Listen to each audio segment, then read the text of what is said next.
আমাদের কাছে একজন দাদা এবং তার ওয়াইফ আমার কাছে এসেছে।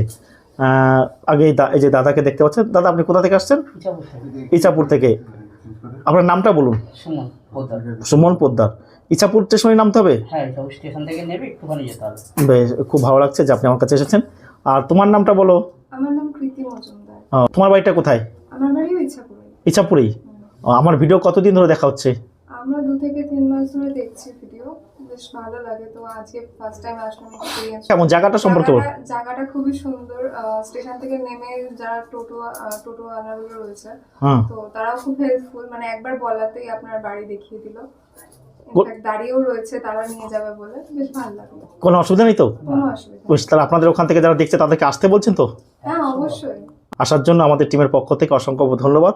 আর তুমিও কিন্তু ভালো করে ভিডিও দেখবে। হ্যাঁ, আমাদের এখানে সত্যি কয়েন নোট বিক্রি হয়, তাই তো? বিক্রি হয় তো? কোনো রকম কোনো অসুবিধা নেই তো? বেশ, আবার বলার জন্য অত্যন্ত ধন্যবাদ। আবার আসবে আর ভালো করে আমাদের ভিডিওগুলো লক্ষ্য করবে। আমি কি বলেছি? 2004 সালের হায়দ্রাবাদ মিন্টের 5 টাকার কয়েনটা দামি।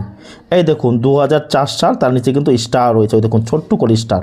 এই কয়েনটা কিন্তু দামি। এইগুলো 300, 500, 700 টাকা প্রতি পিস কিন্তু আপনি আমার কাছে বিক্রি করতে পারবেন। এই যে এই কয়েনটা 2004 সালের হায়দ্রাবাদ মিন্টের এই কয়েনটা দামি, এইটাই হবে। আপনারা কি করেন? এই কয়েনটা নিয়ে চলে আসেন। 2004 সালের এই কয়েনটা নিয়ে আসেন, বা নিচে ডট থাকে, বলেন দাদা আমি কত টাকা পাবো? কিছুই পাবেন না। এটা নর্মালে, এটা 6 টাকা পিস নর্মালে।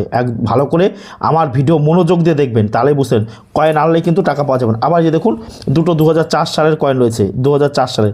এইটা কলকাতা মিন্ট আছে, এটা বোম্বাই মিন্ট আছে। দেখুন নিচে ডট রয়েছে, ডায়মন্ড আঁকা রয়েছে। এখন এই কয়েনটা যদি 300, 500, 700 টাকা বিক্রি হয়, তাহলে এইটা কত বিক্রি হবে? এটা হবে 4 টাকা, 5 টাকা প্রতি পিস বিক্রি হয়ে থাকবে। দেখুন এইটা কিন্তু দামি কয়েন, এইটা দামি কয়েন। ভালো করে কলকাতা মিন্টের, আমি বলেছি 2 টাকা কয়েনের মধ্যে 2004 কলকাতা মিন্টের কয়েনটা রেয়ার ক্যাটাগরি কয়েন। এইটা বিক্রি হবে, এইটা ভালো দামে বিক্রি হবে। এইটা কিন্তু বিক্রি হবে না। এগুলো কিন্তু কমন ক্যাটাগরি কয়েন। সব কয়েন বুঝতে ভালো করে। তারপরে আপনাদের কাছে এরকম ভুটানের কয়েন থাকে। দেখুন ভুটানের 1974 সালের 10 পয়সার কয়েন। এগুলো ভালো কন্ডিশন রয়েছে। এই ধরনের কয়েনও আপনি 10 টাকা, 20 টাকা, 30 টাকা, 40 টাকা, 50 টাকা প্রতি পিস আমার কাছে বিক্রি করতে পারবেন। দেখুন এরকম কন্ডিশন হতে হবে। এখন খারাপ কন্ডিশন নিয়ে হলে হবে না, কিন্তু ভালো কয়েন আপনারা আমার কাছে বিক্রি করতে হবে। জানতে হবে 1962 সালেরও 100 টাকা, 150 টাকা প্রতি পিস বিক্রি হয়।